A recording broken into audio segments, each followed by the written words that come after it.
अस्सलाम वालेकुम। तो आज मैं बनाने जा रही हूँ लोबिया। तो सफ़ेद लोबिया 1 कप ले लिया है। इसे मैंने आधे घंटे के लिए भिगो के रख दिया है अच्छे से पानी से वॉश करके। तो इसके बाद हम इसको बॉयल कर लेंगे। बॉयल हमने जब तक करना है जब तक ये गल नहीं जाए। तो 15 मिनट में आपका ये अच्छे से बॉयल हो जाएगा स्लो फ्लेम पे, क्योंकि हमने इसे अच्छे से कुक करना होता है, अच्छे से बॉयल करना होता है, तो आपने इसे 15 मिनट रखना है।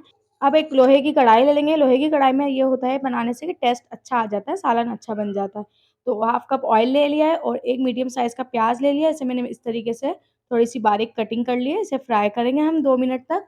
अभी थोड़े-थोड़े से ब्राउन होने लग गए। इसके बाद 1 टेबलस्पून इसमें लहसुन अदरक का पेस्ट ऐड कर देंगे और इसके बाद प्याज़ के साथ इसे फ्राई कर लेंगे, थोड़ा-सा भून लेंगे। जब ये थोड़ा-सा फ्राई हो जाए, लहसुन अदरक की अच्छी-सी प्यारी-सी स्मेल आने लग जाए, तो उसके बाद हम 1 मीडियम साइज़ का टमाटर इसको इस तरीके से कटिंग करके डाल देंगे। बिल्कुल बारीक कटिंग भी नहीं करनी है, क्योंकि हमने इसे गलाना है, तो मैंने थोड़ा-सा मोटा-मोटा कटिंग कर लिया है। 4 से 5 पत्ते हमने इसमें कड़ी पत्ते के ऐड कर दिए। कड़ी पत्ते से टेस्ट बहुत अच्छा आता है, बहुत अच्छी इसकी खुशबू आती है। तो अगर आपके पास नहीं है, तो आप स्किप भी कर सकते हैं।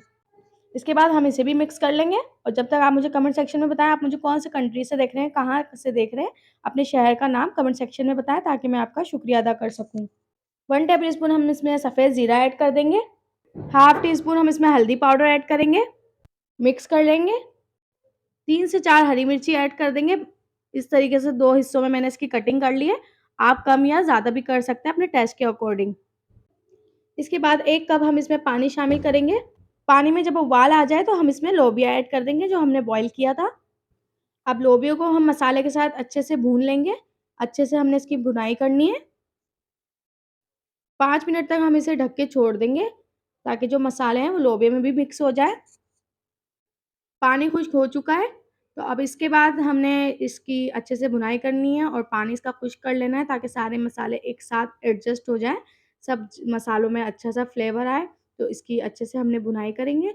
जब इसका पानी थोड़ा खुश्क होने लगे, फिर आधा चम्मच हम इसमें कुटी हुई मिर्च का ऐड कर देंगे। इसके बाद आधा चम्मच मैंने इसमें कसूरी मेथी ऐड की है, कसूरी मेथी का भी फ्लेवर बहुत अच्छा होता है, अगर आप चाहें तो स्किप भी कर सकते हैं।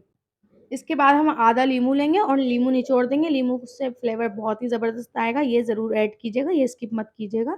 बहुत ही ज़बरदस्त सा फ्लेवर आएगा, आप नींबू का रस इसमें डाल दें। आधा नींबू लिया है मैंने, इसको भी मिक्स कर लेंगे और 2 से 3 मिनट बाद हम इसके अंदर पानी ऐड करेंगे। 2 मिनट के बाद हम इसमें पानी ऐड कर देंगे। तो आधा गिलास मैंने इसमें पानी ऐड किया है, आप अपने हिसाब से रख सकते हैं। अगर आपने ज़्यादा शोरबे वाले रखना है, तो आप 1 गिलास पानी भी ऐड कर सकते हैं। नमक डालते हुए मैं शूट करना भूल गई थी, तो आधा चम्मच आप इसमें नमक ऐड कर दें, जब आप इसकी टमाटरों की भुनाई कर रहे हो। इसके बाद जब ये पानी पकने लग जाए, तो हरा धनिया ऐड कर दें। आधा चम्मच पिसा हुआ गरम मसाला ऐड कर देंगे और 2 मिनट तक इसे ढककर दम पर देंगे। उसके बाद इसे सर्व करेंगे। तो सर्व करना तो मैंने नहीं बताया, अगर आप मेरे चैनल पे न्यू हो, तो जल्दी से चैनल को सब्सक्राइब कर लें, लाइक कर लें, कमेंट करें, शेयर करें मेरी वीडियो को। फिर मिलेंगे एक न्यू रेसिपी के साथ। अल्लाह हाफ़िज़।